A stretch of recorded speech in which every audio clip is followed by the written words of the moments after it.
Hello students, मैं Mrs Renu, संगीत वादन तबला अध्यापिका। ऑनलाइन क्लासेस में आपका स्वागत है। आज हम पढ़ेंगे उत्तर तथा दक्षिण ताल पद्धतियों की तुलना। जो उत्तर की तालें हैं और दक्षिण की तालों में क्या अंतर होता है, ये आज पढ़ेंगे। भारत की प्रमुख शास्त्रीय संगीत शैलियाँ दो भागों में विभक्त हैं, दक्षिणी एवं उत्तरी भारतीय संगीत। उत्तर भारतीय संगीत हो या दक्षिण भारतीय संगीत, इन दोनों की प्रकृति ताल के अधीन है। कुछ मामलों में ताल राग से भी अधिक मूलभूत तत्व है। यद्यपि उत्तर और दक्षिण भारतीय संगीत में ताल का समानांतर विकास दिखाई देता है, लेकिन गहराई से विश्लेषण करने पर यह स्पष्ट होता है कि उनमें उतना ही अंतर है जितना कि वृक्ष की दो शाखाओं में होता है। श्री मधुकर गोडबोले के अनुसार कर्नाटक ताल पद्धति जिस प्रकार एक सुसंगठित व निश्चित स्वरूप और कुछ मूल तत्वों के आधार पर हमारे सामने आती है, उस दृष्टि से उत्तर भारतीय पद्धति अजनबी व बिगड़ी हुई प्रतीत होती है। ये उनके शब्द हैं मधुकर गोडबोले के। वर्तमान में इन दोनों संगीत पद्धतियों की वादन आदि की क्रिया में स्पष्ट अंतर दिखाई देने लगा है। इसी कारण इनमें कई समानताएं होने पर भी असमानताएं भी दिखाई देती हैं। ताल की दृष्टि से देखें तो ताल की अवधारणा दोनों ही पद्धतियों में एक समान है। दोनों पद्धतियों में ताल को संगीत का नाप जोख रखने का साधन माना गया है। उत्तर भारतीय संगीत के समान दक्षिण भारतीय संगीत में भी स्वर के साथ ताल भी एक आवश्यक उपकरण है।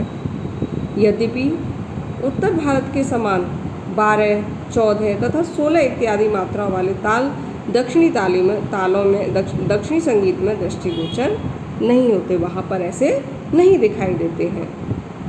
नाम तथा संख्या दोनों पद्धतियों में कुछ तालों के नाम समान है, जैसे रूपक, एक ताल, झपताल, किंतु ये तालें एक सी नहीं है।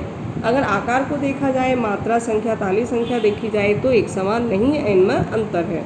एक ताल से मिलती जुलती ताल 8 ताल है और रूपक से मिलती हुई जुलती दक्षिण की तिश्र जाति की त्रिपुट तालों की संख्या 35 निश्चित है।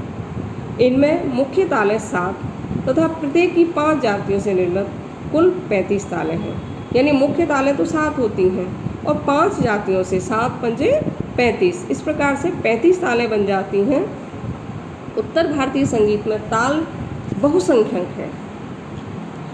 इनकी दक्षिणी संगीत की भांति कोई जाति, प्रकार व संख्या निश्चित नहीं है। लय का तत्व दोनों ही पद्धतियों में समान रूप से मिलता है। दोनों में लय अनिवार्य रूप से होती है। उत्तर भारतीय संगीत का विलंबित लय प्रकार कर्नाटक पद्धति में दृष्टिगोचर नहीं होता है।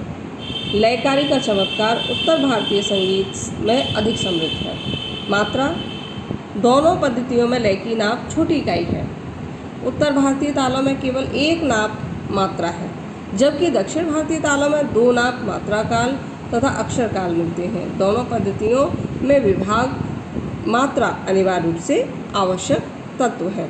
दक्षिण में विभाग अनिवार्य नहीं है, लेकिन दोनों पद्धतियों में जो मात्रा है वो अनिवार्य तत्व है। वहाँ विभागों को दक्षिण में अंग नाम से जाना जाता है या पहचाना जाता है।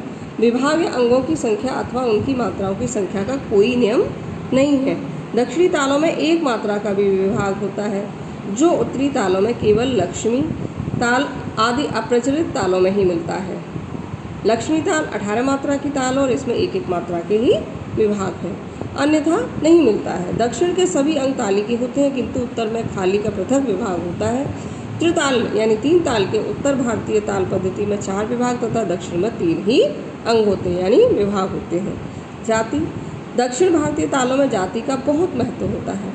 जातियों के माध्यम से ताल तथा विभाग बदल जाते हैं। जाति से नवीन ताल बन जाती है, यानी 5 जो जातियाँ हैं, चतस्र, तिश्र, मिश्र, खंड, संकीर्ण, इन्हीं से ही 35 प्रकार की तालें बन जाती हैं। उत्तर भारतीय तालों में जाति का भाव ना तो निश्चित है और ना ही स्पष्ट।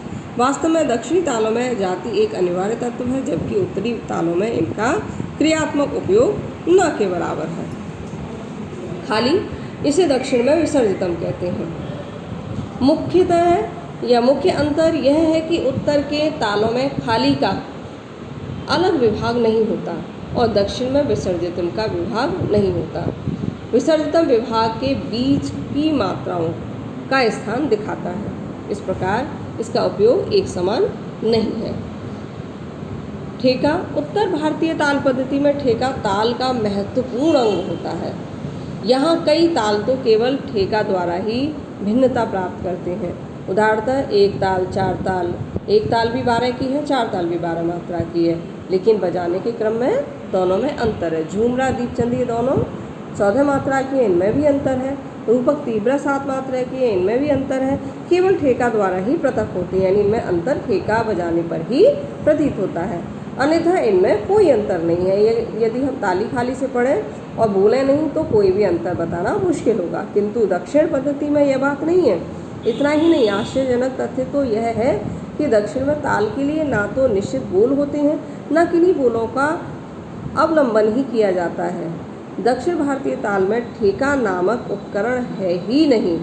वहाँ पर ठेका नहीं, वहाँ जातियों के माध्यम से तालें परिवर्तित होती रहती हैं। ताल को मृदंगम अथवा घटम पर दिखाने के लिए स्वेच्छापूर्वक बोलों का अनुसरण कर लिया जाता है। लेखन विधा को अगर देखें, उत्तर भारतीय तालों को मात्राओं के विभाग बनाकर समखाली चिन्ह द्वारा लिखा जाता है, किंतु दक्षिण भारतीय तालों को द्रुत, लघु आदि अंगों के चिन्हों द्वारा दिखाया जाता है। दक्षिण पद्धति में उत्तर पद्धति की तालें इस प्रकार है। झप ताल में जब हम लिखते हैं तो हमारे 4 विभाग होते हैं, 2 3 2 3 के, धीना धी धीना, तीना धी धीना। इसमें जब हम लिखते हैं तो यहाँ पर देखिए, ये जो आपका यहाँ पर अरुद्रुत का अरुद्रुत और लघु, लघु यानी चतस्र जाति का जो चिन्ह होता है, ये क्या है, चेंज होता रहता है। अब यहाँ पर देखिए, यहाँ विभाग पहले 2 का है, फिर 5 और फिर 3 का माना है। दादरा ताल में देखिए हमारे यहाँ 3 के विभाग होते हैं, या विभाग 6 मात्रा का बना लिया है। यहाँ देखिए, जो यहाँ पे जो चतस्र है, लघु जो चिन्ह है वो 4 मात्रा का मान के, अरुद्रुत 2, इस तरीके से 6 मात्रा। त्रिताल हमारे यहाँ 4 मात्राओं के विभाग होते हैं, 4। यहाँ पर पहला 4 का मान है, और ये फिर यहाँ पर क्या है, जो गुरु है, यहाँ पर 8 मात्रा हो गई, और फिर 4, इस तरीके से यहाँ 16 मात्रा को दिखा दिया। तो वहाँ पर उत्तर भारतीय में निश्चित होते हैं क्रम तालों के, और वहाँ पर क्रम निश्चित नहीं होते हैं। आशा है आपको इन दोनों की तुलना समझ में आई होगी। इनको ध्यान से सुने, समझें, याद करें। Thank you.